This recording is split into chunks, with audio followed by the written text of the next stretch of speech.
अस्सलामुअलैकुम। पाकिस्तान, इंडिया और बांग्लादेश में ईद उल फितर 2021 कब होगी? सऊदी अरब और खलीजी ममालिक में ईद उल फितर की तारीख भी आ गई। माह शव्वाल के चाँद की पैदाइश कब होगी और किस तारीख को चाँद नज़र आएगा? आज की वीडियो में तमाम सवालात का जवाब देंगे। सबसे पहले आपसे दरख्वास्त है कि हमारे YouTube चैनल झिलमिल पाकिस्तान को सब्सक्राइब कर लीजिए और साथ ही घंटी के निशान पर क्लिक कर लें। माह शव्वाल यानी ईद उल फितर 1442 हिजरी के चाँद की पैदाइश आलमी मेयारी वक्त के मुताबिक मंगल 11 मई 2021 को ठीक 19 बजे होगी।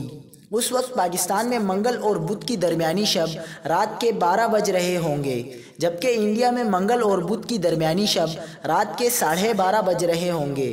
सऊदी अरब और खलीजी ममालिक में ईद का चाँद देखने के लिए 11 मई 2021 यानी मंगल को इजलास होगा, मगर 11 मई पूरी दुनिया में कहीं भी चाँद नज़र नहीं आ सकेगा क्योंकि अभी तक चाँद की पैदाइश ही नहीं हुई होगी। बुध 29 रमज़ान यानी 12 मई को चाँद की सूरत हाल क्या है? उस रोज़ जिन इलाकों में चाँद नज़र आने का वाज़ी इम्कान है वो ये हैं: अक्सर रियासत हाय मुत्तहिदा अमरीका, पूरा वस्ती अमरीका, बर्रे आज़म जनूबी अमरीका के अक्सर शुमाल मगरबी खित्ते में 12 मई को चाँद नज़र आ जाएगा।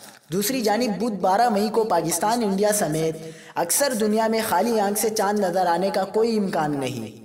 12 मई 2021 का चाँद महकमा मौसमियात पाकिस्तान के मेयार रोयत हिलाल से भी नाकिस है। सवाल यह है कि फिर शव्वाल का चाँद कब नज़र आएगा? तो जवाब यह है कि जुमेरात 13 मई 2021 यानी 30 रमज़ानुल मुबारक को तकरीबन पूरी आबाद दुनिया में चाँद नज़र आएगा, इससे पहले हरगिज़ नहीं। इस तमाम फल्कियाती तहकीक की रोशनी में सऊदी अरब और खलीजी ममालिक में ईद उल फितर 13 मई 2021 बरोज़ जुमेरात होगी, जबकि पाकिस्तान, इंडिया और बांग्लादेश में यकुम शव्वाल यानी ईद उल फितर 1442 हिजरी 14 मई 2021 बरोज़ जुम्मा होगी।